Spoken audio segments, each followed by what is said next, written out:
What's going on, guys? So I wanted to do this in the house I was just at, but they were kind of chit-chatty. Um, if you ever get something like this, I want to show you a really easy way to take it down by yourself, assuming you're on the first floor. I'll talk about it afterwards, but there are a few examples where you're going to want somebody. Now, these China Hutches are typically in two pieces. If it doesn't budge, there's probably a little bracket on the back connecting the two.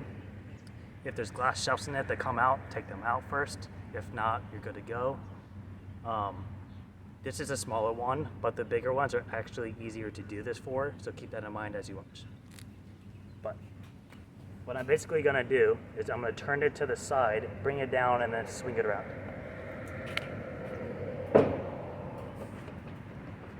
So this was in the house. I'm gonna turn this outwards, leaving that corner on the edge. Spin it around. So now I'm pretty much straight, right, perpendicular. Supporting the top, I'm going to bring it down slowly.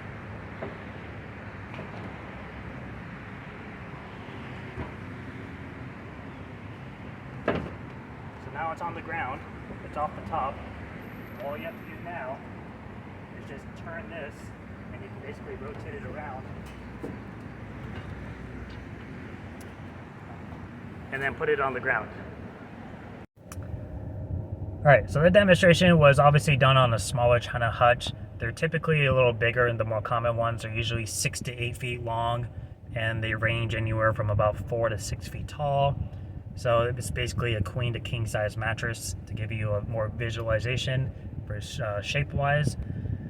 I personally think the longer ones are actually easier to deal with, because in the video, when I swiveled it around so it was perpendicular, so it was like a T, and you put it down on the ground, you would do the same exact thing with the long one, except now you're going to go back and grab that other side that's still on top, and you're going to repeat the same process. You're just going to bring it back around and then drop it down so it's straight, lift it up, put a foiler underneath it, roll it out the door.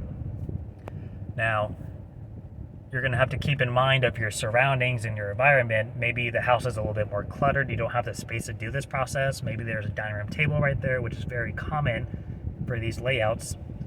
And if it's a big table or heavy, or they have a special flooring, you don't want to scratch the floor, you may not be able to move the dining room table.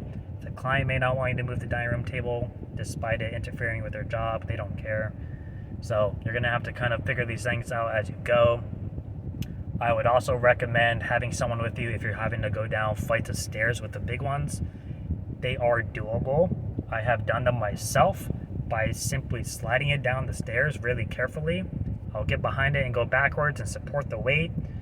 I'll go down on a perfect angle to where it's sliding on the edges of the stairs so it's not thumping each time.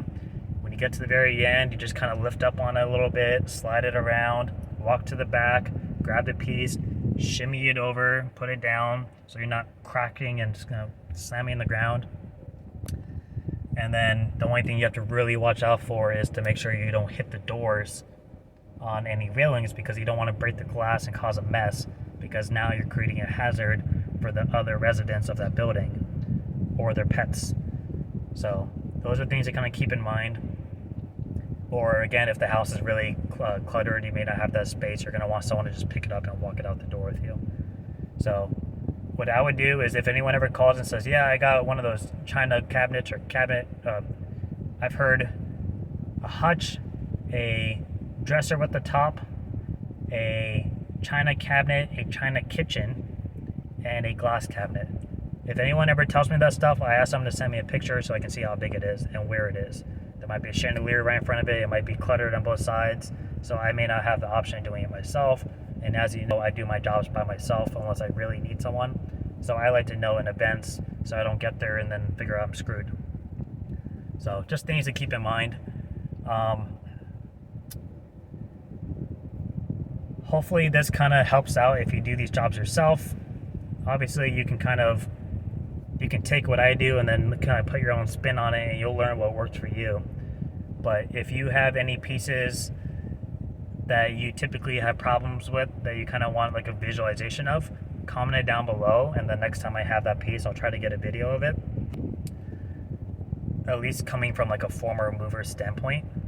A lot of these times, these bigger pieces, it comes down to being able to visualize the sizing and the doorway it needs to go through, going through different directions, whether it's bringing a couch out backwards versus forward so that you have clearance in the apartment building hallway to stand it up and swoop it around, or maybe you have an elevator with a short ceiling, or maybe it's a high ceiling but it's a tall piece. A lot of people go in straight with it and then they get stuck because they can't clear the top and the bottom piece is already at the other side.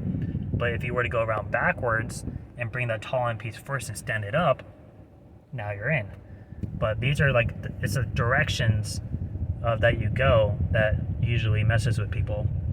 And then there's angling, getting couches through doors by putting the dolly on the nose instead of on the back or the bottom. Because if you have it on the nose, it's easier to rotate the couch like this to get it between a door.